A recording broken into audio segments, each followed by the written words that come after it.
de volta com vocês. Gostaria de, antes de passar a palavra ao Paulo, lembrar sobre o Clube Amigos da Boa Nova, que dá apoio para todos os programas que a gente realiza. Você poderia se associar.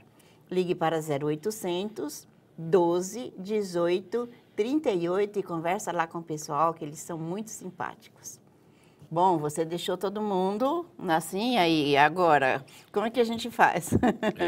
Eu não sei quando e se essas cartas vão se tornar públicas, mas esperamos que sim, não né? vão acrescentar grande coisa no entendimento do Espiritismo, eu garanto isso, né? Mas uma curiosidade dessa favorece mais a questão emocional, né? É uma coisa bonita de ver, né? Uma coisa que nos alenta, né? Mas nem precisava dela para dizer a importância de Jesus e do cristianismo no Espiritismo. Sim.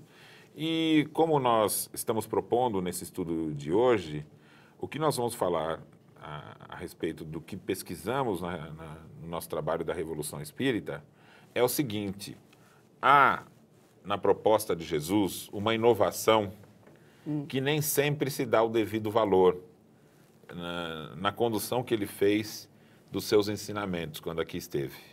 Olá, hein? Vamos ver o que é.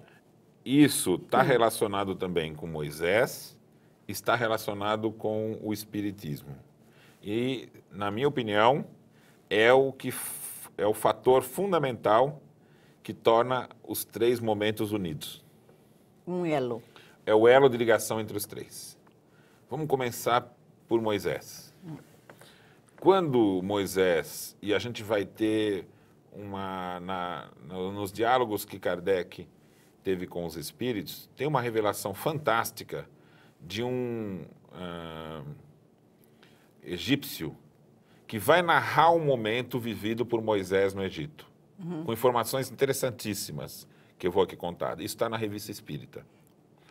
Então, ele vai dizer o seguinte, que Moisés, ele esteve, como sabemos, na escola que era destinada à elite. Aos príncipes.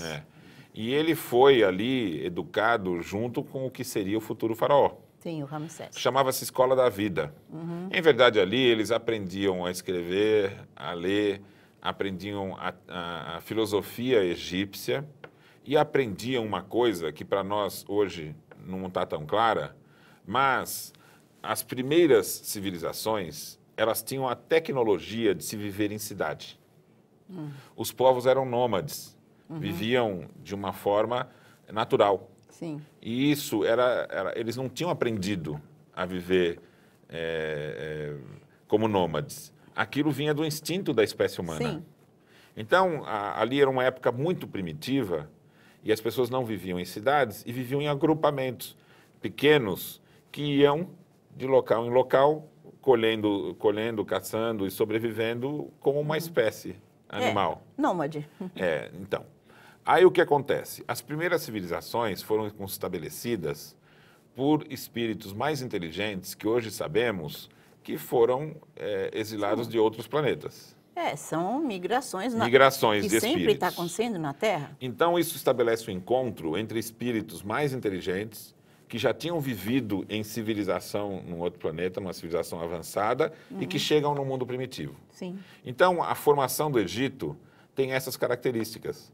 Uma elite que sabe viver de uma forma em cidade, e para isso tem domínio de ciências, sabe interpretar as fases naturais, Conhece a administração, higiene, conhece mediunidade. uma série de coisas. Então. E até mesmo a própria higiene, porque se você não Sim. tiver higiene, você acaba com a população de uma cidade. Na Idade Média e tempos modernos, nós vamos descobrir isso. Isso. Então, o que acontece? Os egípcios, para viver na cidade, eles tinham que ter muita disciplina e conhecer muita coisa para ter um cotidiano que permitisse manter a cidade saudável. Entendo. E os simples viviam no campo, em casebres, com uma mortalidade muito grande. O Moisés, quando ele foi educado ali na elite e aprendeu tudo isso, olha só que importante. Ele viu que aquilo não podia ficar fechado na mão de uma elite. Sim. E tomou a decisão de que era possível formar uma comunidade de pessoas que compartilhassem esse conhecimento, e não na mão de alguns. Inclusive, os egípcios conheciam na escola da vida que havia um Deus só. Sim. E que os vários aspectos que pareciam aos simples que existiam vários deuses, eram os vários aspectos do Deus único.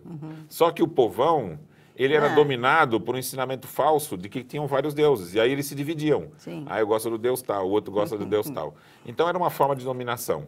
O que Moisés pensou? Vamos formar um grupo que eu vou ensinar a eles os preceitos de se manter saudável e de como ter uma vida independente dos hábitos instintivos, porque quando os simples foram tirados dos seus hábitos comuns e foram levados para a cidade, eles passaram a ficar subservientes a isso. Sim. Eu não sei mais viver fora daqui. Sim. E eu não sei o que fazer para viver Sim. aqui. É. Então, quem fugia do Egito não precisava ser perseguido, morria porque não tinha condição de se manter vivo. Aliás, é um deserto tudo ali em volta, né? Então, olha que fantástica a ideia de Moisés. Vamos sair do Egito. O que é o conhecimento de uma elite, nós vamos fazer que seja de todos, para a gente construir uma sociedade igualitária. Bom, segura a sociedade igualitária. Nós vamos fazer um intervalo e a gente já volta. Como é possível mudar de vida sem recorrer ao suicídio? E se pudéssemos salvar vidas e o mundo melhorasse para todos nós? Juntos, nós podemos. Invista neste canal. Invista em um mundo melhor.